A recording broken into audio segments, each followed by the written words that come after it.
Senhor presidente, colegas deputados, deputadas, todos que acompanham a nossa sessão. Senhor presidente, ontem nós realizamos aqui na Casa uma audiência pública,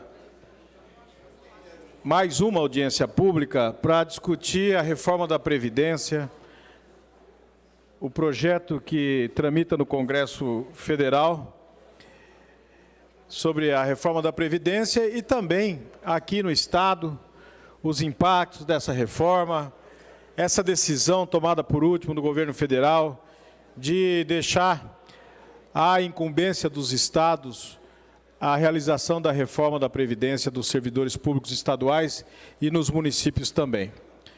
E uma tarde de debate, 4 horas, deputado professor Rinaldo, líder do governo, 4 horas de um debate de alto nível. Aqui tiveram servidores públicos, os trabalhadores da iniciativa privada, os trabalhadores do campo, os trabalhadores da cidade, servidores públicos, as centrais sindicais, entidades representativas, enfim, debate amplo.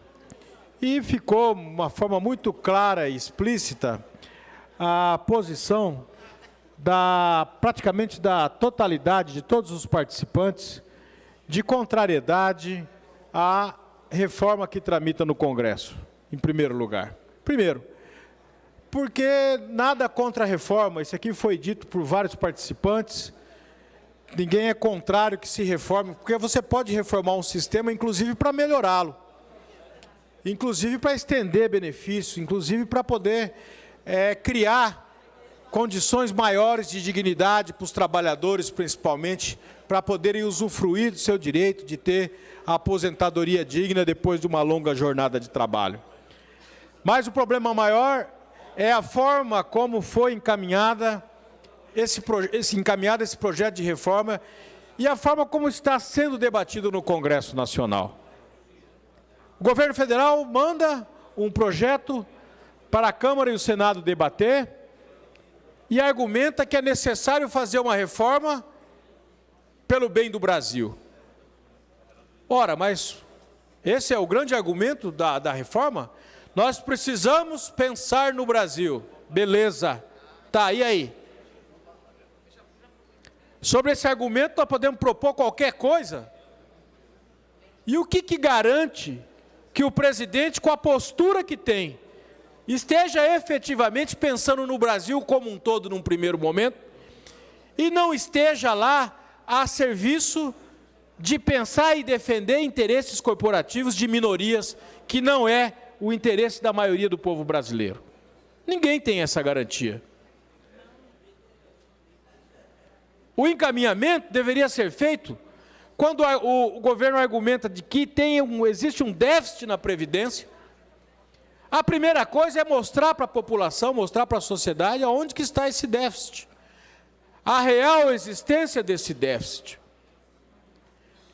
Os próprios auditores da Previdência do nosso país demonstram claramente, quem trabalha com os números, quem trabalha com as informações, quem trabalha com a arrecadação da Previdência, demonstra claramente que nós temos uma Previdência superavitária, ela não é deficitária. O próprio governo mete a mão em 30% dos recursos da Seguridade Social através da DRU, da desvinculação das receitas da União, que o Congresso Nacional aprovou, que era 20%, agora passou para 30%,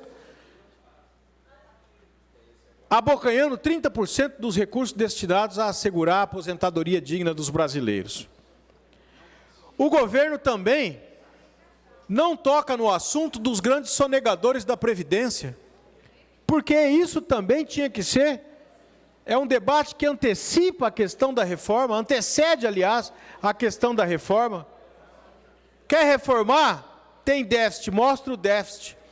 Quer reformar? Tem devedor, mostra qual que é o plano de combate à sonegação, mostra qual que é o plano que o governo tem para fazer com que os grandes devedores da Previdência paguem a Previdência. Entre os maiores devedores da Previdência do Brasil, nós temos, por exemplo, uma grande parte de instituições bancárias. Os maiores bancos desse país são os maiores devedores da Previdência, e a Previdência é financiada pelo trabalhador, pelo Estado e pelo empresariado. E o governo não toca nessa questão. Então é muito difícil querer passar um projeto dessa maneira, goela abaixo, e querer passividade e querer compreensão por parte dos trabalhadores. O governo está chegando para os trabalhadores dizendo o seguinte: olha, nós vamos aumentar o tempo de contribuição, nós vamos aumentar a idade mínima para a aposentadoria, e nós queremos que vocês aceitem isso tudo quieto, tranquilo. Vocês têm que aceitar isso como um ganho e não como uma perda. Ora, isso é subestimar a inteligência e o poder de organização dos trabalhadores do nosso país. Dizer que está pensando no Brasil, simplesmente, esse não é argumento. Nós queremos e temos que discutir os números da Previdência. Os trabalhadores, deputado professor Rinaldo, com toda a legitimidade de quem financia a Previdência. Os trabalhadores também financiam a Previdência e precisam discutir esses números com muita honestidade, com muita verdade, para aí sim se debater de uma forma corajosa se é necessário se fazer uma reforma ou não, porque nós também queremos uma Previdência que garanta o nosso presente, o nosso futuro, o futuro dos nossos filhos, o futuro dos nossos netos. Nós não queremos uma Previdência deficitária. Mas, deputado professor Rinaldo, na medida que o governo arrecada para financiar a Previdência e utiliza esses recursos arrecadados para gastar em outras coisas, você pode fazer a reforma que quiser. Se você não mudar esse procedimento, se você não mudar esse costume, jamais a Previdência no Brasil vai ser superavitária. Não adianta você criar fundo, colocar o dinheiro no fundo e desviar os recursos para serem utilizados em outros setores. Dessa maneira ele sempre vai ser deficitário. Então nós estamos diante de uma mudança de postura com relação a essa questão. E esse é o momento, quando todos os ônus são colocados no colo do trabalhador e exige-se dele um sacrifício com a reforma da Previdência, para que o Brasil não quebre, como dizem alguns, usando apenas esse argumento, mas não mostrando os números, esse é o momento mais propício para nós falarmos então o seguinte: então vamos repensar a postura, o modo de gestão dos recursos da Previdência, e não fazer mais uma vez uma reforma que aumente a alíquota, aumente contribuição, aumente tempo mínimo para a aposentadoria. Pois não, deputado? Eu quero agradecer a concessão do Aparte. Eu acompanhei, deputada Amarilda, uma boa parte da audiência pública que Vossa Excelência fez ontem, através da mídia, e eu ouvi vários representantes aqui, inclusive a doutora Renata, que é a procuradora da GEPREV, e Vossa Excelência fala algo com muita propriedade. Acredito que 100% das pessoas, das lideranças e do povo, de uma forma geral, não concordam da forma como está sendo encaminhado. Vou dar um exemplo meu. Eu sou funcionário da Universidade Federal, eu tenho mais de 32 anos de contribuição. Do jeito que está sendo encaminhado, eu teria que participar contribuindo mais 14 anos. Ou seja, é um negócio que não tem cabimento. Tem que ter a reforma, tem que ter. Agora, o que eu defendo? Todas as entrevistas que eu dei, no caso específico aqui do Mato Grosso do Sul, o governo está aportando mais de 700 milhões para pagar os aposentados. Se alguém lá no passado fez algo de errado ou desviou, passado, como que vai resolver isso? Nós temos que ter, como foi feito aqui ontem, uma audiência pública, com os representantes que têm o interesse, tanto do governo, tanto do servidor público, mas ver os números. O governo do Estado defende essa tese, eu defendo isso independente de estar no partido, de ser líder de governo. Eu defendo essa tese por convicção. Por quê? Vossa Excelência também disse, nós temos que estar preocupados com o nosso futuro.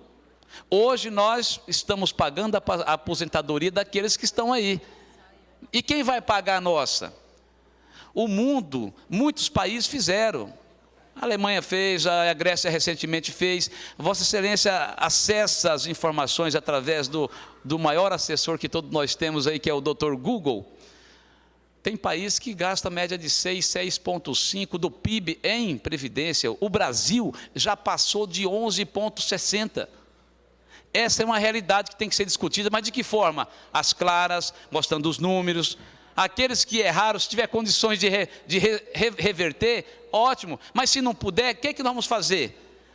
Sentar todo mundo junto e ver os números, efetivamente os números, e ver o que pode ser feito para permitir com que nós, no momento, muitos de nós, talvez de forma vulnerável lá na frente, como está acontecendo no Rio de Janeiro, que o aposentado, no momento difícil, muitos deles dependendo exclusivamente de remédios para sobreviver e com o seu pagamento parcelado em algumas vezes. Então, esse é um debate que tem que ser feito com maturidade, independente de cor partidária e mostrando os números. Quero aqui agradecer a concessão do aparte, deputada Amarildo, e parabenizar Vossa Excelência pela a belíssima audiência pública que eu acompanhei, talvez no mínimo 60% eu consegui ouvir atentamente as falas dessas pessoas, das lideranças, inclusive da doutora Renata, que teve a coragem de, olha, nós temos que ver a realidade, como que nós vamos resolver isso? Então, é esse debate que tem que ser feito. Agora, em relação a essa reforma da Previdência Federal, eu sou veementemente contra. Sabe com qual idade que eu ia aposentar? Que eu iria aposentar, se for do jeito que está sendo encaminhado, com mais de 69 anos. Então, isso realmente não tem condições. E até a questão da paridade de todo mundo contribuir 49 anos. Então, eu creio que foi assim algo equivocado e não tenho dúvida que todos nós aqui somos contra, mas nós vamos continuar esse debate e eu espero, deputado Amarildo, que nós consigamos encontrar o meio termo que seja bom para aqueles que pagam, mas acima de tudo aqueles que vão depender dessa aposentadoria lá na frente. Muito obrigado. Deputado professor Reinaldo. Uma parte. Incorporo a parte de Vossa Excelência, já vou conceder, deputado Paulo Schiuf. Sem paixão aqui, sem ideologia, sem defender bandeira partidária, sabe? Absolutamente. A questão da previdenciária no Brasil, ela é tão complexa quanto no mundo. Isso não é um problema exclusivo nosso, nós sabemos disso. Acontece que você equilibra essa questão de acordo com as prioridades, principalmente que o executivo de plantão coloca para a sociedade e para os seus parlamentos votarem. Essa questão, em outros países, já atingiu também, em determinados momentos, uma situação muito preocupante por causa do financiamento, mas, com certeza, foram feitas reformas que asseguraram direitos, principalmente dos trabalhadores. O que se propõe hoje no Brasil, essa proposta é uma proposta muito perversa, principalmente para a grande maioria dos segurados da Previdência Social do nosso país. Se tem uma coisa que um país tem que se orgulhar de ter, deputado Paulo Schiuf, sabe, além de uma economia forte, pujante, é que as riquezas e que essa economia e as riquezas desse país sejam bem distribuídas. O maior orgulho que um país pode ter é a forma como vive seu povo. Se esse povo tem vida digna ou não. Esse é o indicador que coloca qualquer país como grande potência no primeiro mundo. Não adianta você ter a maior economia do mundo se ela for mal distribuída e o país for um país de miseráveis e essa riqueza estiver na mão de poucos. O sistema de seguridade, de previdência, é um sistema criado para corrigir as distorções que o próprio sistema que nós vivemos, a própria organização da nossa sociedade impõe. E é o governo que tem que fazer isso e tem que regulamentar, organizar e gerenciar isso. Quando tem deturpação no sistema gerencial da Previdência, você cria um problema como esse que nós estamos vivendo. Nós temos hoje... Só para dizer que o tempo de Vossa Excelência já se esgotou. Vê quem que está inscrito. Ele cedeu a parte. Eu quero ouvir. Quem que é o próximo? Tá. O próximo inscrito... Dou o tempo. Ótimo. O senhor pode me ceder? Lógico, o maior prazer. Muito obrigado, deputado Paulo Schiuf, com prazer quero ouvi-lo. Eu quero parabenizá-lo. é a segunda vez que eu vejo Vossa Excelência tratar desse tema com bastante tranquilidade, transparência. É o que nós temos que ter aqui nessa casa. Eu entendo que o povo não pode ser penalizado mais do que já é. Entendo também quando o deputado Pedro Kemp disse das melhorias que o governo Lula trouxe para os trabalhadores, e sei que trouxe, nunca neguei isso. Eu sou contrário a essa reforma previdenciária, sou do PMDB e sou contrário, como acho também que aqui, o que se vai se discutir aqui, tem que ser muito bem debatido. Fui procurado, como disse já hoje aqui, por vários sindicatos que estão preocupados com o que nós vamos votar. Uma grande parte estiveram presentes ontem aqui na audiência. Eu vi, eu estava saindo na hora que ia começar, o senhor me perdoe não ter participado da sua audiência pública, porque eu, como médico pediatra, eu continuo trabalhando e ontem eu tinha o meu consultório no período da tarde. Mas eu tenho certeza que Vossa Excelência, com toda a habilidade peculiar que lhe fez com que a audiência tivesse o sucesso que teve. Mas eu afirmo a Vossa Excelência, temos que debater muito nessa casa. Não podemos votar simplesmente por votar, porque poderemos estar prejudicando categorias, funcionários que ao longo de anos esperaram por um momento e provavelmente não vão viver esse momento. Então é necessário sim o debate.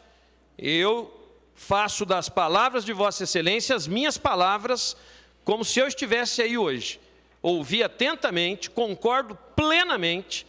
Também acho que o governo federal não deveria ter transferido para os governos estaduais, para as assembleias, porque ele está transferindo uma responsabilidade que é federal, que foi ao longo dos anos criada para resolver o problema daqueles que precisavam de uma aposentadoria digna. Concordo com Vossa Excelência quando diz que se não tem um povo com vida digna, não adianta querer ser país de primeiro mundo, não adianta ter riquezas se o nosso povo sofre, se não tem saúde, se não tem segurança.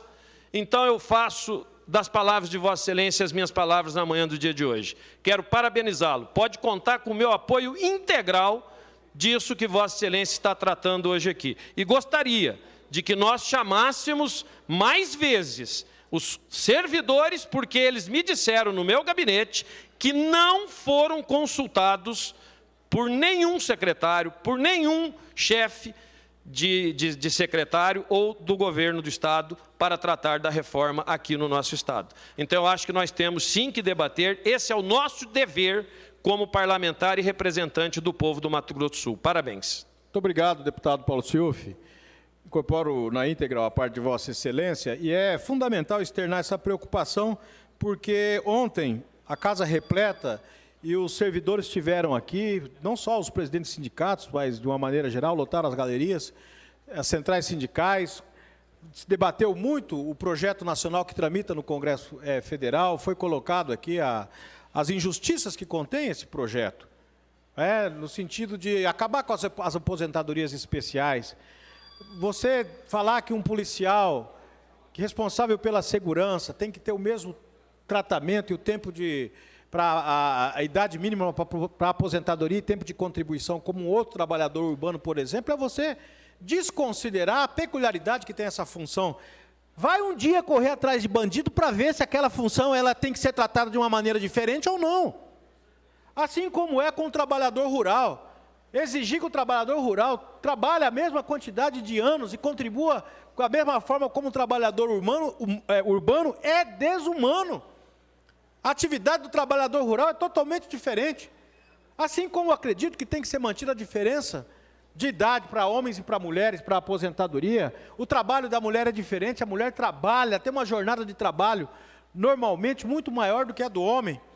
Então isso é o que está em risco, que pode ser perdido com essa reforma da maneira como ela está sendo colocada. Mas, como bem colocou aqui deputado Paulo Schiuffi, nós temos uma outra questão, que é esta, o governo federal ter transferido essa discussão para os estados e para os municípios. Aqui tem duas considerações que eu acho que deve ser feitas. Primeiro, porque como que é essa transferência? Não é que o governo federal tirou os estados e os municípios da reforma. A reforma continua para os estados e para os municípios. O governo federal, apenas para tirar um pouco da pressão do Congresso Federal e do Executivo Federal, transferiu esse debate para as assembleias e para as câmaras de vereadores. Ora, mas aquilo que o Congresso Nacional aprovar vai ser o guarda-chuva, vai ser o parâmetro para os estados e para os municípios.